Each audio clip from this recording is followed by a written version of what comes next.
It's not about money, but it is about not putting ceilings on our way of thinking. This was James Whitner, the founder of the brands like A Ma Maniere and Social Status, and he is an individual who proves to us that hype releases like this pale in comparison when it comes to products like this, because they inspire the personal change, the perseverance, and the positive investment back in your community. And you do not need to know anything about the sneakers to be inspired by this individual.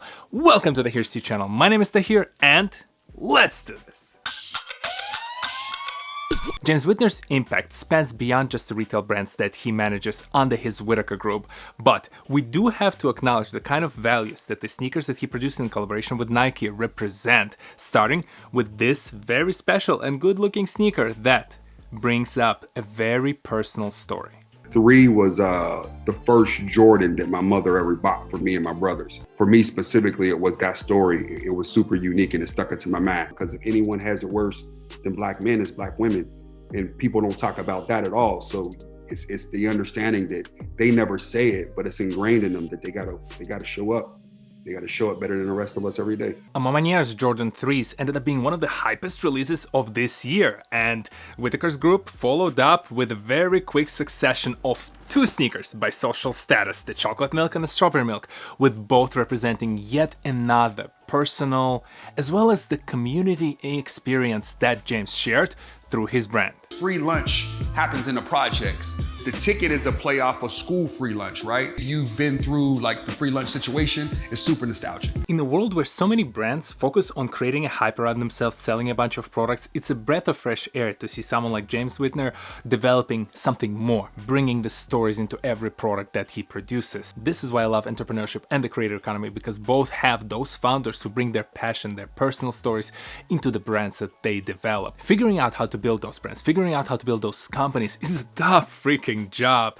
And on top of that, you have to struggle through the personal barriers that you have in your life based on your upbringing. In James's case, there was a high probability of his story never panning out the way it did. The recognition that he receives today was never meant to be there in the first place if you look back at the background and some of the missteps that he had along his way. He is originally from the Pittsburgh, Pennsylvania, specifically the Whitaker Projects, the name that lended the name to his brand, his holding company, his participation in a free lunch program, essentially the social program that supports the families that cannot afford sometimes basic necessities like food, that later on gave an inspiration to the sneaker that I showed, the story of the black women who struggled through their life to support their families, that later on became the inspiration behind the A Ma Maniere sneaker, and on top of that, early in life ended up being incarcerated for selling marijuana and having to rethink his entire journey. All of this were the reasons that stopped so many people on their path to success,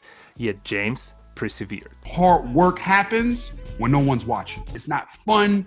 It's intimidating. You feel desperate. You feel awkward. That's when change, growth, maturity, that's when it happens. You can hear in this man's voice that he does not know how to back down. He has a high appreciation for hard work, discipline, and dedicated approach. The topics that you know from some of my other videos that I love, and I have high appreciation for any individual who leverages those tools to push through. And that level of perseverance came from a very simple formula that James describes in the next segment. The thing that I realized that people weren't willing to put in the work I was willing to put in. Hard work beats talent when talent don't work hard. And if I'm falling 3 times, but then I get the trick on the 4th, then I get better on the 5th and the 6th, and I master it on the 7th, that means every 7 tries, I got a new trick.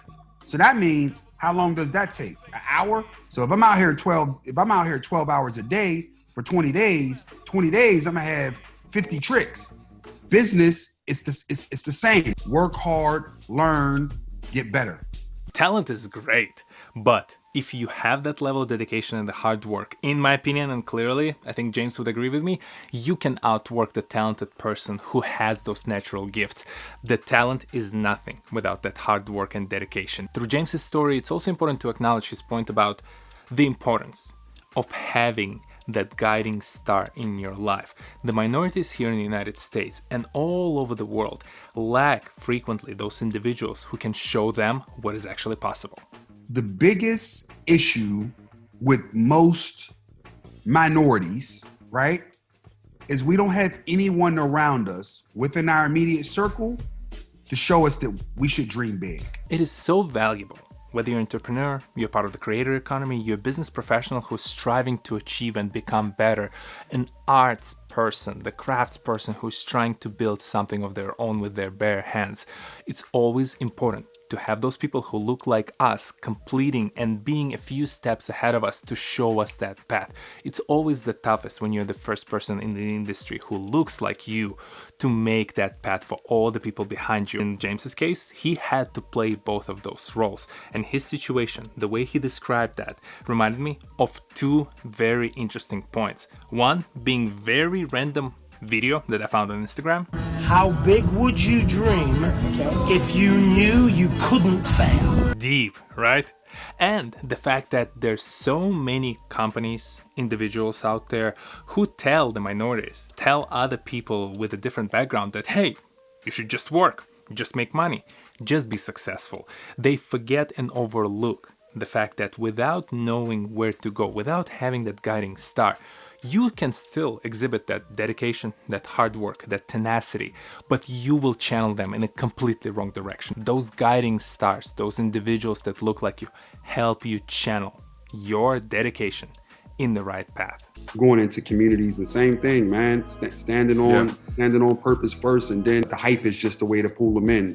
We gotta keep them there and teach them something once they get in with us. I appreciate how much James discusses this need, and I appreciate the fact that he puts his actions where his mouth is. His brand's social status carries out the program called Free Game, where essentially he gets together people from different walks of life. Those individuals share their experience, their background, their failures, and their successes, and all of this together helps create that kind of community that over time keeps building up. I'm impressed by the fact that he continues to contribute back. It's unprecedented, unfortunately. So many people, when they make it to the top, they can go and enjoy all the money and the fame and the status that they achieved. And that's why it's so much more important to recognize people like James Whitner, who turn around and say, I'm not only going to enjoy the fruits of my labor, but I will turn back and invest them into my community and help and find those individuals who look like me 10 years ago, 20 years ago, help them avoid those mistakes that I made, uplift them, teach them everything that I know today, and make sure that they become those new trailblazers from my community, taking and elevating not only us, but the entire world to the next level. I wish really, not only the brands, but us individuals, we replicate this kind of approach, because we would make this entire world so much better. My biggest fear is me, my 21-year-old self outworking my 42-year-old self. It's interesting how the sneakerhead culture, the streetwear culture, I guess, they both carry this a little bit of a negative stigma around them. After all, the presumption is it's a bunch of gals and guys just worried about the material things and nothing by it. And yes, there are them. There are those people who only care about, say, the sneakers for the hype value and the kind of status that you can show off by wearing them. But there's also a group of sneakerheads who really care about the story behind the shoe, the story behind the item of clothing that they purchase, the kind of values it represents, and the kind of brands that they invest back into by buying from them versus some other major retailer who is just a faceless corporation. To me, the latter kind of sneakerhead is no different than the person who really appreciates the wine and wants to learn everything about the winery that produced it, the type of materials that they use, the kind of technique that they use to produce it, the stamp collector who cares about those small pieces of paper and the stories behind them, and again, the values, the art that they represent. We're all the same in this case. And with sneakers, yes, there are sneakers that are very hyped, that people just buy for the sake of wearing them. And there are sneakers like the ones I described, like A Ma Maniere's Air Jordan 3s, that represent the empowerment of Black women, that part of our society who are underprivileged and underserved. James Whitner's story to me started as me just liking those sneakers. Yeah, I just liked them because they were colorful, they looked unique. I was like, hey, it's gonna be fun to wear them.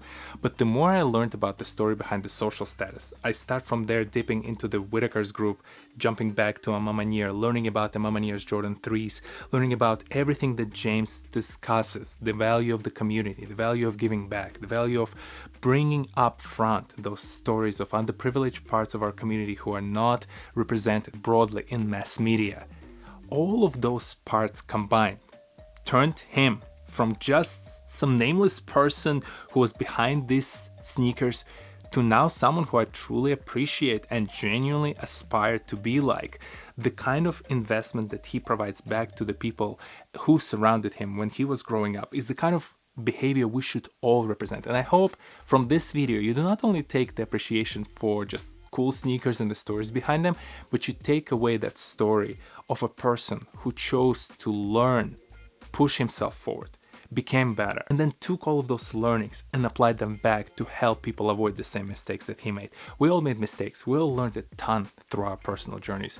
So by us giving back all of that information and resources to the people in need who look like us, we can change those communities. We can bring them up front, and we can develop more cool companies, more creative brands, more entrepreneurial ventures and technologies that will change the world for positive for everyone involved, and not just that small group of people. But the fact that those small group of people will be elevated and positively changed, hey, that's a benefit of its own. Sunshine. Have you ever heard about James Whitner or one of his brands? Do you think other communities are equally represented by equally impressive people? And who are those people? Share them. Let's shine the spotlight on them. And who knows, maybe I'll talk about them in one of my future videos. So make sure you drop your links, your comments, and names in the section below. Man, I love small businesses. I love creator economy. I love learning about these individuals and their stories and the kind of backgrounds that they have and what we can learn from them. This is the same kind of process. I just want to make sure we can replicate it for more individuals, especially for those who come from underprivileged parts of our society. And imagine just simple scenario. Each one of us shares one of those stories, inspires someone to do better, avoid some of those mistakes. 2 of those people, 10 of those people, 100 of those people, then those people do the same. And we can change a lot of things for good in the span of 1 to 2 generations. And if you're looking for some of those stories, some of those inspirational people, companies, brands, well, I have plenty of them on this channel because I'm here every Saturday at 10 a.m. Eastern. Hit that like button, hit that subscribe button, share this video with some of your friends. Here are a few more videos for you to enjoy. And I'll see you in the next one. Peace.